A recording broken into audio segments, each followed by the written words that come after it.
Começando o programa Comunicação Não Violenta, com Vânia Moraes. Conceitos, práticas e história. Rádio Cloud Coaching. Olá! Hoje eu vou falar um pouquinho mais sobre os sabotadores. Eu falei sobre eles um pouco no episódio 16. E agora eu vou trazer para vocês um pouco do resumo do livro da Inteligência Positiva. Os sabotadores são toda sua aflição é gerada por você.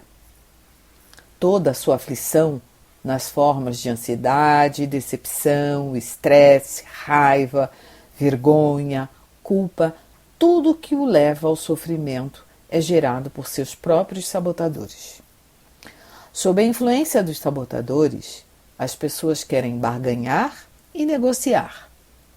A justificativa é que a situação é séria. E adiante, alguns exemplos. Como eu poderia não sentir decepção e frustração pela incompetência do meu colega? Como não poderia estar estressada com a possibilidade de perder o emprego? Como não poderia ficar furiosa com o comportamento obstinado do meu filho adolescente? Aprender a ativar o sábio será sua forma para lidar com a situação.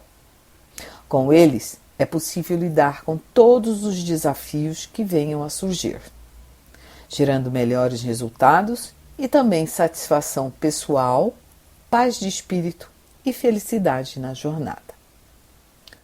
O sábio, ele tem 5 poderes: o da empatia, o da exploração, o da inovação, o da navegação e o da ação decisiva. Isso não quer dizer que não possamos ter alguns pequenos momentos de dor ou raiva, porque da mesma maneira, quando encostamos em algo muito quente, como por exemplo uma panela recém-saída do fogão, recebemos um alerta para tomarmos cuidado.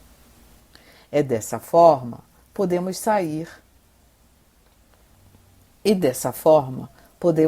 do sabotador e ativar o sábio, a fim de lidar com a situação sem sofrer e se sabotar, ou seja, mudar o foco, pois se não o mudar, você irá queimar a mão na panela e não ter sido. Você irá queimar a mão na panela. Você irá queimar a mão na panela e não ter sido apenas um alerta para mudar a posição. Na perspectiva do sábio, o importante vai ser aceitar o fato em vez de negar e rejeitar ou se ressentir. Olhar tudo como dádiva e oportunidade. O que é muito interessante é qual é a dádiva que está por trás daquela tragédia. E aí eu vou contar para vocês a parábola, a história do garanhão. Era uma vez um velho fazendeiro que morava em uma fazenda com um filho adolescente. Ele tinha um belo garanhão, da qual cuidava com amor. O fazendeiro morava em uma fazenda com um filho adolescente e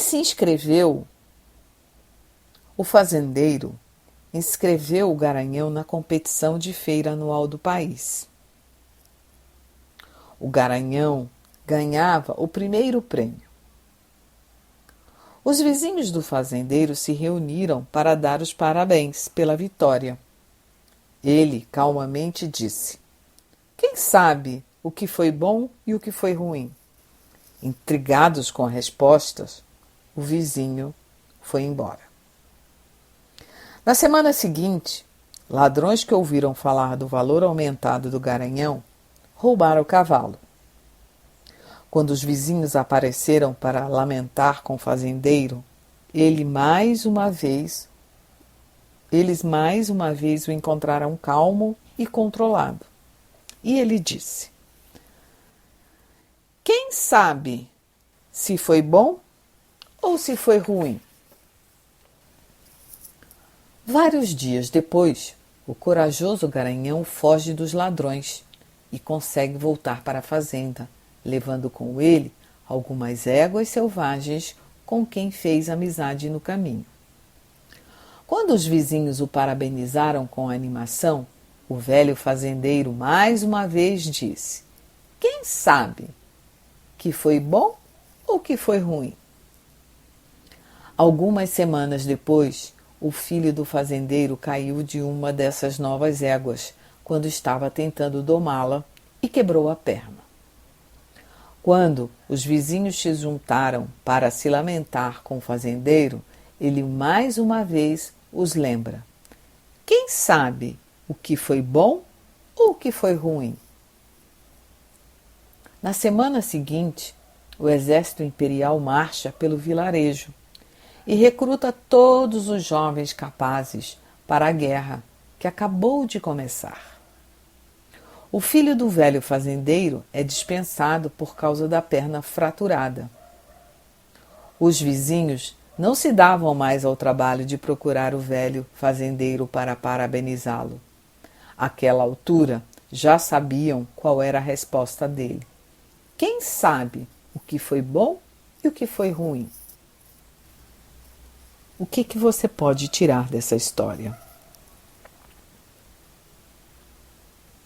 Às vezes, uma pessoa pode dizer que não é tão crítica, mas esse sabotador se disfarça bem e se costuma não perceber o que está se criticando. A grande maioria dos sentimentos que temos de estresse, ansiedade, frustração, decepção, arrependimento e culpa estão diretamente ligados ao fato de se criticar. Os outros, situações ou resultados.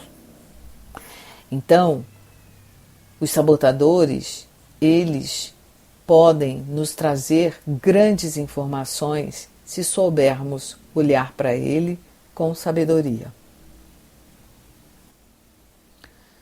Os 3 presentes. Como você pode acessar a sabedoria pela perspectiva do sábio, quando o estresse e a dificuldade da sua situação deixaram seus sabotadores extremamente energizados? Aí, pense em 3 situações que essa suposta situação ruim poderia se transformar em dádiva ou oportunidade. E quem sabe o que é bom e o que é ruim. Isso pode demorar mais do que você gostaria, pois a tendência é levar essa última pergunta com ceticismo, pois normalmente temos a certeza de que a situação é completamente ruim. Para os extremamente céticos e resistentes, aceitar um resultado ruim como dádiva não significa atrair outros, nem não fazer nada quanto a ele. Você não precisa transformar sempre uma situação ruim em dádiva. Se ao menos você decidir deixar uma situação ruim para trás, também já será uma dádiva. E dessa forma, também estará fortalecendo o músculo do seu sábio. Ele irá permitir que você se perceba liberado da culpa, do arrependimento e da vergonha, e dessa forma em você. Os 5 poderes do sábio para trabalharmos são a capacidade de empatia por nós mesmos e pelos outros, explorar com grande curiosidade, inovar com opções criativas, navegar entre nossas opções e escolher caminhos que se alinhem melhor com os nossos valores e propósitos mais arraigados, e ativar nossa intenção para gerar resultados.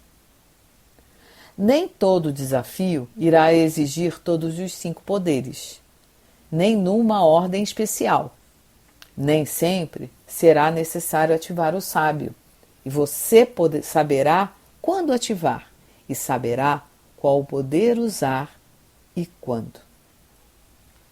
A empatia é sentir e mostrar apreciação, compaixão e perdão para com você. Ela tem 2 lados, você mesmo e com o outro. E ambos são importantes. Na medida que você tem uma empatia profunda por você mesmo, é muito mais provável você poder ter empatia pelo outro. A empatia profunda por si mesmo é uma das coisas mais difíceis de fazer, porque a dominância do crítico interfere. A empatia pelo sábio é o antídoto para a amolação do crítico. Se pudermos olhar que todos somos imperfeitos e que deixar de alcançar o ideal sempre ficará mais fácil lidar com o crítico e com os críticos do outro, assim poderemos aliviar um pouco para nós e para o outro também. A empatia é o carregador de bateria renovado, a vitalidade. A empatia é o carregador de bateria renovando a vitalidade que o crítico de forma violenta nos suga contra a gente mesmo. A empatia é a enfermeira que trata dos ferimentos do guerreiro antes de ele se deparar com outra briga. A empatia é muito útil quando você ou outra pessoa está sentindo dor ou dificuldade emocional. Ela pode ser um grande aliado quando precisar recarregar a bateria antes de entrar em ação para resolver uma questão ou problema. Muitas pessoas crescem com o crítico dizendo que ter empatia por si mesmo é contraproducente e que sim, precisa ser duro consigo mesmo. Negar a empatia é dar-se uma surra constante. O crítico informa que se você tem empatia demais por si mesmo ou pelas dificuldades contornáveis dos outros, você está encorajando mais o comportamento que causou a dificuldade. Ele informa que é melhor punir do que ter empatia. A grande mentira disso é a crença de que se ter empatia pelo sofrimento significa tolerar a ação que causou a dor. Agora, imagine seu filho brincando num determinado brinquedo no parque e você falou para ele tomar cuidado ou sair dali e, como ele não ouviu, se machucou feio. Se olharmos pela perspectiva do sábio, você o levaria ao pronto-socorro para ver o machucado. E depois que a dor tivesse cedido, você o chamaria para uma conversa sobre os aprendizados e de que maneira ele poderia evitar no futuro que isso acontecesse novamente.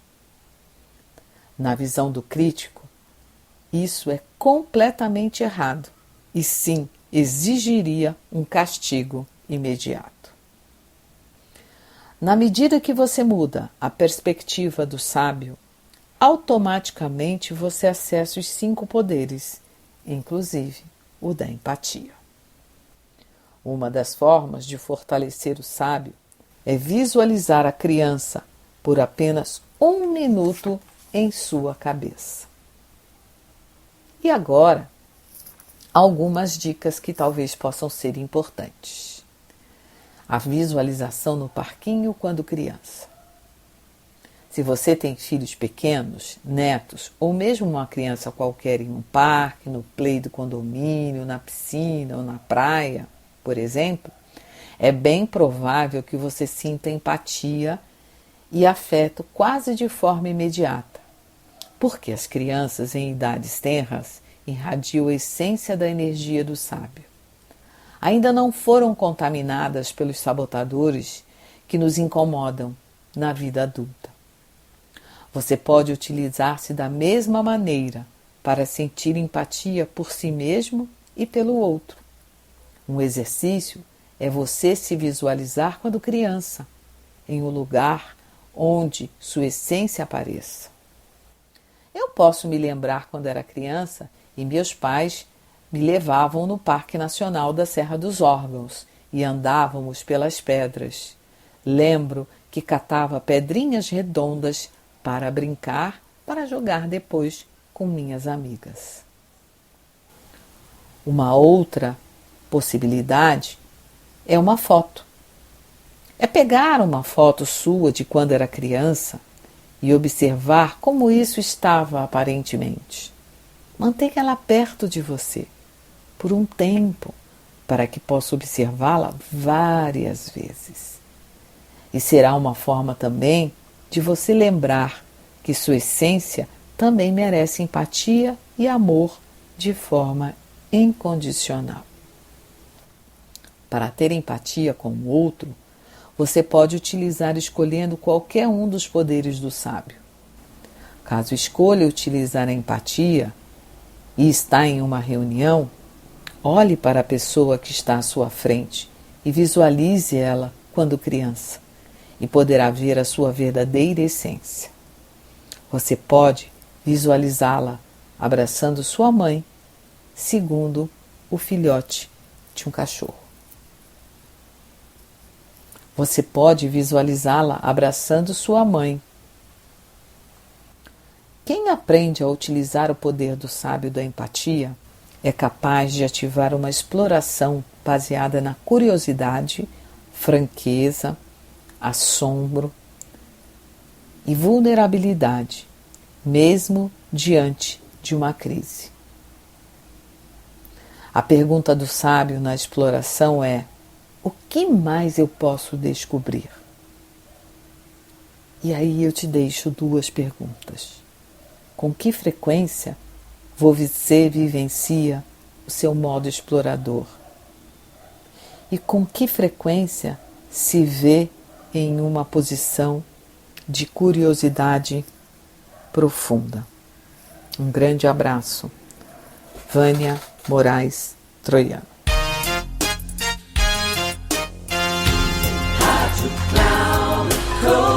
Chegamos ao fim de mais um Comunicação Não Violenta com Vânia Moraes.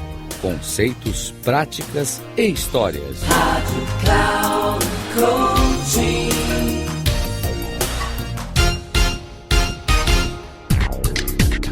Se ligue! Comunicação Não Violenta com Vânia Moraes. Conceitos, práticas e histórias. Você ouve sempre às quartas-feiras, às 11 da manhã, com reprise na quinta, às 15 horas e na sexta, às 18 horas, aqui na Rádio Cloud Coaching. Acesse o nosso site radio.cloudcoaching.com.br e baixe nosso aplicativo na Google Store.